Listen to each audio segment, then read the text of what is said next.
We've assembled teams from the best of Australia's car building and car tuning workshops to see who could build the toughest street monster. Our teams will go head-to-head in a final fuel-burning, rubber-shredding competition. If you love horsepower, we've got you covered today. We take an in-depth look at the heart of a street monster. Let's head south to HBF.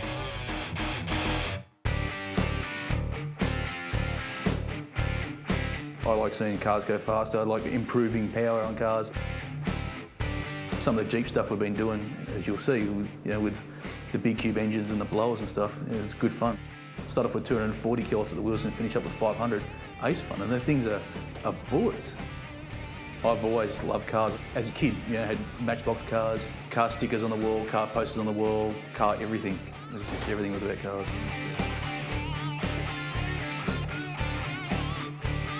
We're looking for new makes and models all the time to replace the Commodore, the outgoing Commodore. And we do have a little bit of a history with Chrysler. We built a 300C Chrysler SRT8 for a customer probably about 7 or 8 years ago. And that car was quite a monster car. It sort of did a lot of the show circuit and dyno circuit.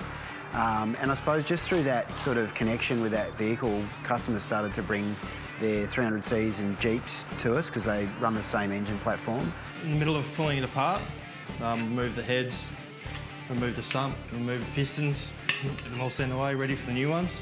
Yeah, well, as you pull it apart, you sort of check everything on the way out, make sure there's no marks or scratches or dents where there shouldn't be, nothing bent.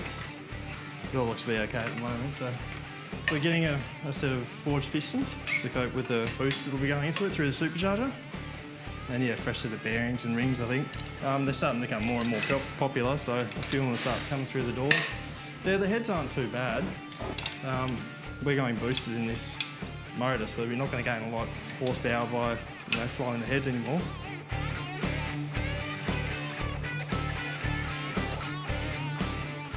Jeep, while it's a heavy car, nearly over 2 tonne, they're all-wheel drive, 6.4 litre V8, 8-speed transmission in the latest one, plenty of grip and huge potential. I think they're a great car. I really enjoy driving it. It's fully appointed and really practical, but goes really well. I've got a Jeep Grand Cherokee, which is my wife's car, which I take for all driving. It's been good. And I've got a great big money pit in the workshop out here, VK Calais. So that's a 454 cube, all alloy engine. It's my street engine. We built an FG turbo with probably 1,200 horsepower at the flywheel. It was just a light switch, turned tyres into smoke. Boom, they were gone. Just outrageous. You do what you got to do. People want to build them, so you go and do it. It's good fun. We've built quite a few big engine and supercharger combinations. Guys spending, some serious money to try and create fast Jeeps. And so I suppose we're going to draw on that knowledge a bit and try and create something that's going to be super fast but fun and reliable and still can be driven every day. So we're going to start with fitting a Whipple supercharger to it to add some boost. With these 6.4 litre engines, the pistons and conrods in them are not really suitable for forced induction. You can do it at low boost levels, but we want to push the boost a little bit more. So we're going to upgrade those and put some forged pistons and conrods in there. So that's meant that we've had to strip the engine and send it up to Blackwell Engines for them to bore it, balance the rotating assembly and linish the crank. We've got the chance now to, put this block into a better tolerance than what the factory had it. We're going to digitise it. We've got to set the X and Y reference of the block for the machine, but also we'll probe it to make sure there's no bores that have got the wrong position, how far out of position they are from the factory blueprint, also the deck heights and any taper the bores might have. So we'll probe it and do a report, and we'll just see how far the block is out from factory blueprint. To get the best performance gain we can out of this engine, we need all the bores in the blueprint position, so that's on Y0, so that's exactly in line with the crankshaft, and also the spacing on something like this is 4.460. So by probing it, we'll know if there's any bad bores, which they'll be all out a little bit, and we can correct that. By going oversizing the bore, we can possibly pull them back into factory blueprint.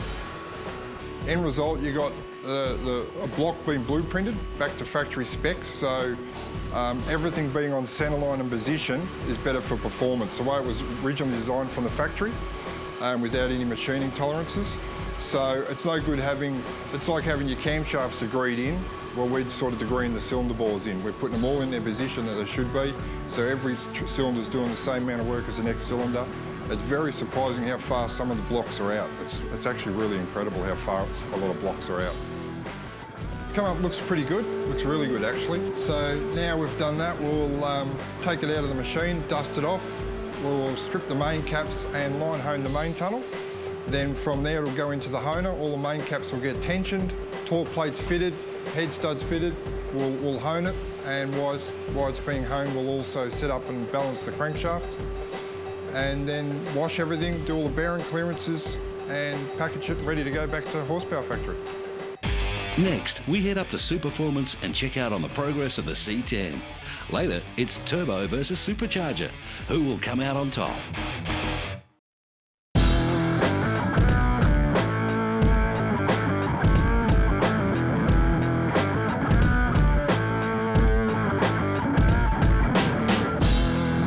So the C10 we're building for Workshop Wars, it'd be a wicked bit of gear. I guess we're upgrading from a 5-lug to an 8-lug all around. 400 cube small block blown, fuel injected, nice paint, all heaps of custom chassis work, custom sheet metal, firewall, tubs, custom dash. We're going to shave the tailgate, we're going to do soft edge glass. I guess the list just goes on and on. Okay, we're starting to put the engine together now. Starting to put the cam bearings in the block. Little by little until it's in there. That's good. We're just installing our 2-piece rear main seal. The first half has to go in before the crankshaft. Just about to start fitting our crankshaft. These are our main caps. All threads already lubed already. Okay, now we're going to start torquing it down. It's obviously a Chevy, so everything's mainly imperial measurements. We'll start off at 45 foot-pounds. So we've almost completed the first stage, which is 45 foot-pounds. Now we move on to our second stage, which is 65. We do mainly all custom work here, so this is what I've always wanted to do, is just purely custom stuff. And we just want to make sure the crankshaft's going to turn nice and freely for us, as it does. No binding.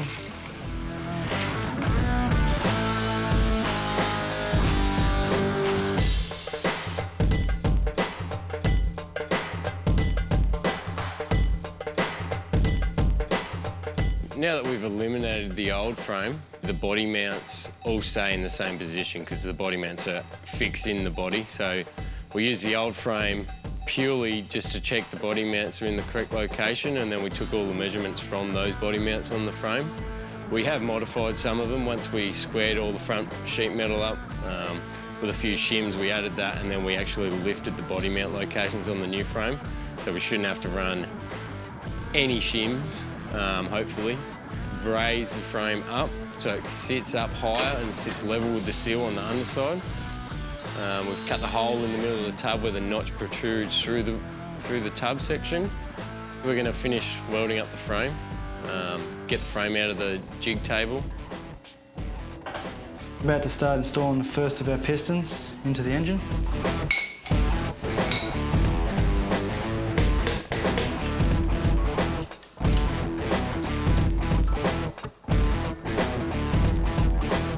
The hardest part is getting the pistons and all the rings compressed into the cylinder bores. My favourite tool is the taper ring compressor. As you push it down, it goes into a taper, which makes it a lot easier to get all the rings compressed at once.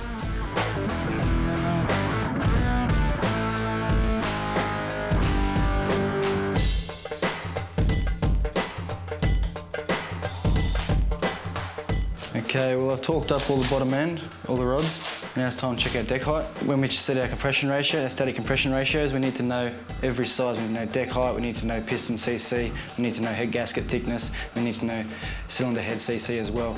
That all plays a part in static compression ratio. This deck height we're looking for We're getting close to the 0 deck height on this. We've set it at 5 thou under. Now it looks flush, and we use the dial gauge to get an accurate measurement. If there's a difference between 5, 6 thou between them, that's acceptable. It's well within limits. 1 thou wouldn't even be the thickness of a hair. This machine here is the ring file machine. We need to file down the rings to a certain clearance. And now it goes back in the bore to be rechecked. If the clearances are wrong, you're either going to have a piston and bore clearance issue, or you're going to have excessive blow-by, where the compression and the combustion of the engine will blow past the rings. After the break, we take an in-depth look at the heart of a street monster. It's all about rods and pistons.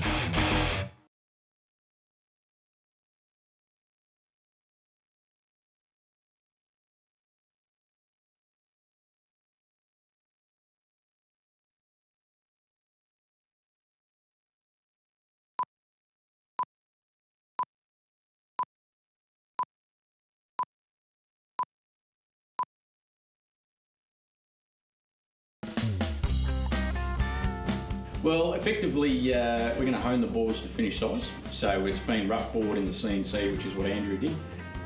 We've actually gone to the lengths of putting a torque plate on the block, which replicates having the cylinder head bolted down, which sort of, there's a fair bit of stress that gets put on the block when the bolts are sort of torqued down for the torque plate. So it'll put a bit of, distortion in the block, and when you hone it in, it just gives you a better finish size. So when it's actually ready to run, the engine's going to be, the bores will be as round as possible. It's the only real way to get the bores, like the accuracy that we're required. We're going to, plus or minus 2/10,000th of an inch, which if you put it into metric terms is, it's 5 microns. So that's your tolerance for in terms of straightness up and down, taper, barrel, roundness.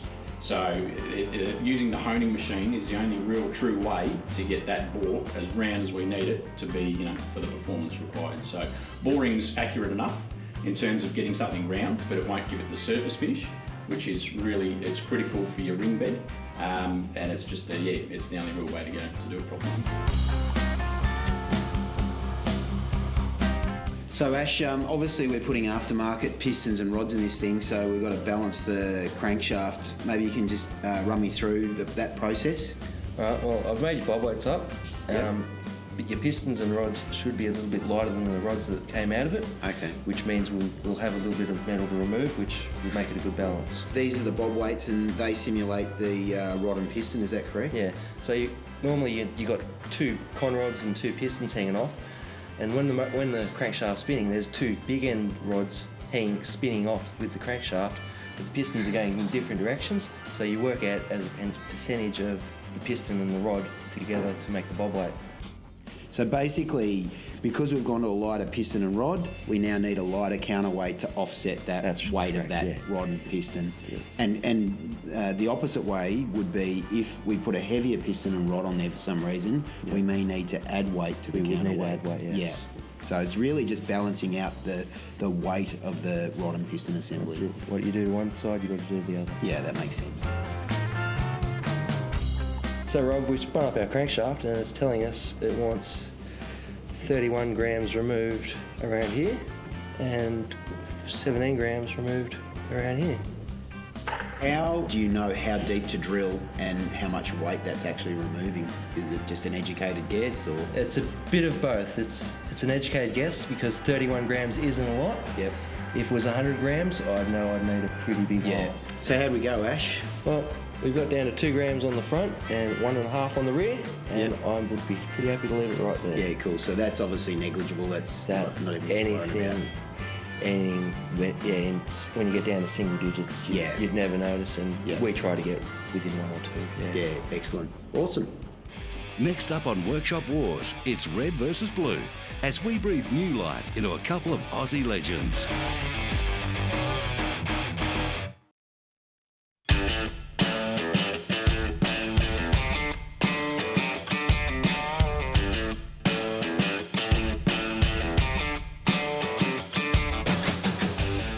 So we've got a really nice example of a 2000 model Club Sport R8 VT. The car has previously had some work done by us. We did a head and cam package and full exhaust and OTR cold air intake. He's come back a few years later to have a HTV 2300 fitted along with a Gilmore drive to give it a bit more supercharger noise, and yeah, it should be a pretty cool thing. The HTV 2300 is a Harrop product. It's a supercharger that uses the Eaton rotor pack and is manufactured, the rest of it's manufactured and assembled locally by Harrop Engineering. But we really are keen to support Australian manufacturers wherever we can, so we definitely try and use Harrop product, and we're a Harrop dealer and reseller for that reason. But yeah, it's an excellent product, and you know, this thing with another 10 pounds of boost is going to make really good power.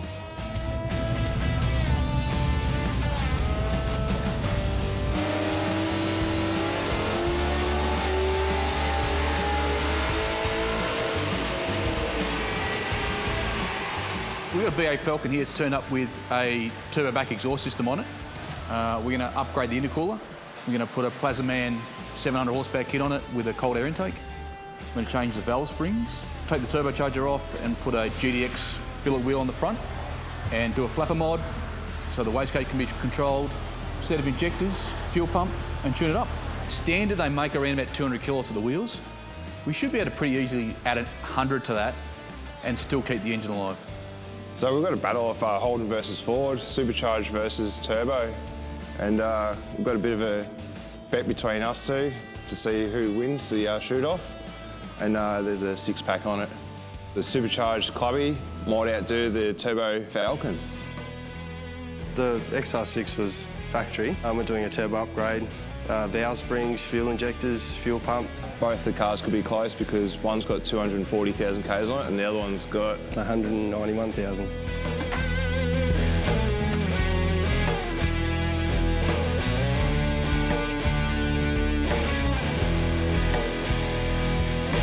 I don't know if it's just my age, but it sort of feels like, you know, they're not that old, but when you think about it, you know, 2000 model car, it's 17 years, as you say, and, you know, they're still a very sought-after car, you know, because they are starting to become a bit rarer. There's obviously not as many on the road anymore, and you just have to see the prices that some of the earlier stuff, you know, VKs and HGs and, you know, HKs and all that sort of thing are going for.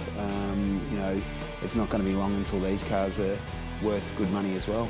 So this car has got 240,000 Ks, so things start to get a bit tired. Yeah, gaskets start to sweat or get a little bit tired and relaxed, so we'll have to start looking into maybe some gaskets or some seals to neaten up a little bit. For this VT, we're actually looking at, so we're putting the supercharger on, be nice and neat to drive. It'll still be a 17-year-old car, but hopefully get up and boogie like a new VF Commodore.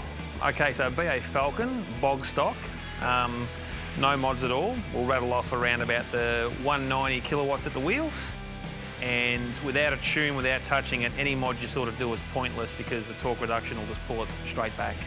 The Holden Commodore, with the mods it's already got, the camshaft, the converter, it rattled off around about the 230 at the wheels, but when we opened the engine up, we found that it had a loose timing chain, very, very loose timing chain, which would affect cam timing quite a bit.